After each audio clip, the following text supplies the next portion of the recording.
আজকে আমরা কথা বলবো নার্সিসিজম বা আত্মকেন্দ্রিকতা নিয়ে। আচ্ছা, এই নার্সিসিজম শব্দটা কোত্থেকে এসছে জানেন? এর পেছনে কিন্তু একটা দারুণ গল্প আছে। গ্রিক মিথোলজিতে নার্সিসাস নামে এক যুবক ছিলেন, দেখতে অসম্ভব সুন্দর। কিন্তু সমস্যা হল, তিনি নিজের রূপেই এতটাই মুগ্ধ ছিলেন যে একদিন নদীর পানিতে নিজের চেহারা দেখে সেই প্রতিবিম্বের প্রেমে পড়ে যান। আর সেই প্রেম এতটাই তীব্র ছিল যে তিনি খাওয়া দাওয়া ভুলে গিয়ে শেষ পর্যন্ত মারা যান। এখন বাস্তব জীবনে আত্মকেন্দ্রিক মানুষরা হয়তো এভাবে মরে যায় না, কিন্তু তাদের আচরণ অন্যের জীবনকে একদম দুর্বিষহ করে তুলতে পারে। মানসিক শান্তি বলতে কিছুই রাখে না। তো চলুন, এই জটিল কিন্তু খুব জরুরি বিষয়টা নিয়ে একটু বিস্তারিতভাবে আলোচনা করা যাক।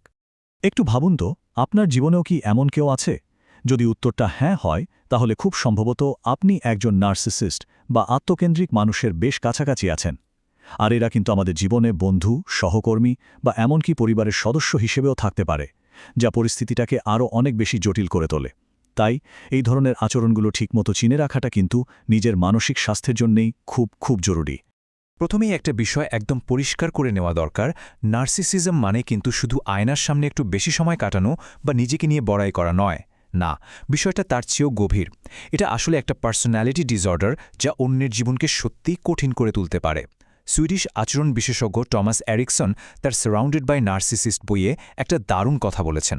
তিনি বলছেন, সোশ্যাল মিডিয়া আর নিজেকে জাহির করার এই যুগে নার্সিসিস্টিক আচরণ এখন একটা সাংস্কৃতিক মহামারীর মতো ছড়িয়ে পড়েছে। আচ্ছা, চলুন বিষয়টা আরেকটু ভেঙে বুঝি। আমাদের এটা বুঝতে হবে যে নার্সিসিজম আসলে একটা স্পেকট্রাম বা বর্ণালীর মতো। এর এক মাথায় আছে ক্লিনিক্যাল নার্সিসিস্টিক পার্সোনালিটি ডিসঅর্ডার বা সংক্ষেপে এনপিডি। এটা কিন্তু রীতিমতো মানসিক রোগের পর্যায়ে পড়ে এবং এটা নির্ণয় করার জন্য বিশেষজ্ঞের দরকার হয়। আর বর্ণালীর অন্য মাথায় আছে দৈনন্দিন নার্সিসিজম, মানে কিছু মানুষের মধ্যে আত্মকেন্দ্রিকতা, অন্যকে কন্ট্রোল করার চেষ্টা বা সহানুভূতির অভাবের মতো বৈশিষ্ট্য দেখা যায়, কিন্তু সেটা রোগের পর্যায়ে নয়। আমাদের আজকের আলোচনা কিন্তু মূলত এই দ্বিতীয় ধরনের মানুষদের নিয়েই, যাদের সাথে আমাদের প্রায় দেখা হয়। এবার একটা পরিসংখ্যান দিই, যা শুনলে আপনারা হয়তো একটু চমকে যাবেন। বিশেষজ্ঞরা বলছেন কি জানেন? মাত্র 1 থেকে 2% মানুষের মধ্যে ক্লিনিক্যাল নার্সিসিজম, মানে যেটা মানসিক রোগ, সেটা ধরা পড়ে। কিন্তু আমাদের চারপাশে প্রায় 20% মানুষের মধ্যেই কম বেশি নার্সিসিস্টিক স্বভাব দেখা যায়। মানে একটু ভেবে দেখুন তো, আপনার পরিচিত প্রতি 5 জন মানুষের মধ্যে একজনের মধ্যেই এই আত্মকেন্দ্রিক আচরণগুলো থাকতে পারে। কি অবাক হচ্ছেন? এখন সবচেয়ে বড় চ্যালেঞ্জটা কোথায় জানেন? নার্সিস্টরা প্রায়ই খুব আকর্ষণীয় ব্যক্তিত্বের মানুষ হয়। তারা শুরুতে অসম্ভব চমৎকার ব্যবহার করবে, আপনার প্রশংসা করবে আর খুব সহজেই আপনার বিশ্বাস অর্জন করে নেবে। তাদের এই মোহময় আচরণের পেছনেই কিন্তু লুকিয়ে থাকে আসল উদ্দেশ্য, ম্যানিপুলেশন বা কারসাজি।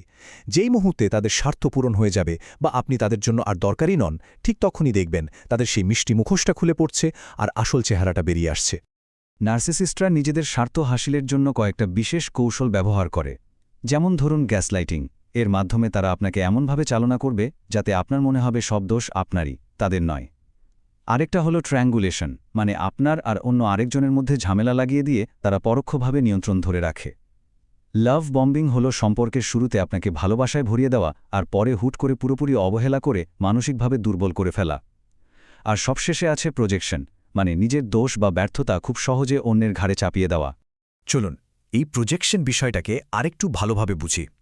এটা আসলে একটা মানসিক প্রতিরক্ষা ব্যবস্থা। একজন নার্সিসিস্ট কখনো নিজের ভুল বা দুর্বলতা স্বীকার করতে পারে না, কারণ এটা তাদের পারফেক্ট ইমেজের সাথে একদমই যায় না। তাই তারা কি করে? নিজেদের দোষগুলো অন্যের উপর চাপিয়ে দেয়। যেমন একজন অবিশ্বাস্ত সঙ্গী হয়তো আপনাকেই অবিশ্বাসের দায়ে সন্দেহ করবে, অথবা একজন অসৎ সহকর্মী আপনাকে মিথ্যাবাদী বলে অভিযোগ করবে। এর মাধ্যমে তারা নিজেদের দায়িত্ব এড়িয়ে যায় এবং নিজেদেরকে সেরা ভাবার ভ্রমটাকে বাঁচিয়ে রাখে। তবে একটা কথা মনে রাখতে হবে, সব নার্সিসিস্ট কিন্তু একরকম আচরণ করে না। টমাস এরিকসন ব্যক্তিত্বের ধরন অনুযায়ী নার্সিসিস্টদের 4টি ভিন্ন রঙে ভাগ করেছেন। এই ভাগগুলো তাদের ভিন্ন ভিন্ন আচরণ আর নিয়ন্ত্রণের কৌশল বুঝতে দারুণভাবে সাহায্য করে। এই স্লাইডটা কিন্তু বেশ মজার। দেখুন, লাল নার্সিসিস্টরা হয় খুব আক্রমণাত্মক আর কর্তৃত্বপরায়ণ। এরা সবসময় কন্ট্রোলে থাকতে চায়, যেমনটা আমরা অনেক বসের মধ্যে দেখি। হলুদ নার্সিসিস্টরা বেশ সামাজিক আর আকর্ষণীয় হয়, কিন্তু তারা সবসময় মনোযোগের কেন্দ্রবিন্দুতে থাকতে চায় আর প্রায় গুজব বা অতিরঞ্জিত কথা ছড়ায়। এরপর সবুজ নার্সিসিস্টরা বাইরে থেকে দেখতে শান্তশিষ্ট মনে হলেও তারা প্যাসিভ অ্যাগ্রেসিভ আচরণের মাধ্যমে অন্যদের নিয়ন্ত্রণ করে। আর সবশেষে নীল নার্সিসিস্টরা হলো পারফেকশনিস্ট। এরা নিয়ম আর তথ্যের মারপ্যাচে অন্যদের ছোট করে নিজেদের শ্রেষ্ঠত্ব প্রমাণ করতে চায়। নার্সিসিজমের আরও দুটো গুরুত্বপূর্ণ ভাগ আছে। একটা হলো ওভার্ট বা গ্র্যান্ডিওস নার্সিসিজম। এরা খুব অহংকারী, স্পষ্টভাষী আর সরাসরি মনোযোগ চায়। এদের ঔদ্ধত্য দেখে চেনাটা বেশ সহজ। কিন্তু আরেকটা ধরন আছে, কোভার্ট বা ভালনারেবল নার্সিজম, যেটা ঠিক তার উল্টো। এরা নিজেদেরকে খুব দুর্বল আর ভুক্তভোগী হিসেবে দেখায়। তাদের আত্মসম্মান খুব ঠুনকো হয় আর তারা সমালোচনা একদমই সহ্য করতে পারে না। এরা নিজেদের দুঃখের গল্প শুনিয়ে সহানুভূতি আদায়ের মাধ্যমে অন্যদেরকে ম্যানিপুলেট করে।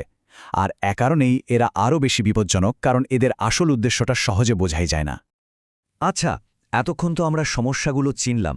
এখন আসল প্রশ্ন হলো, এর থেকে বাঁচার উপায়টা কি?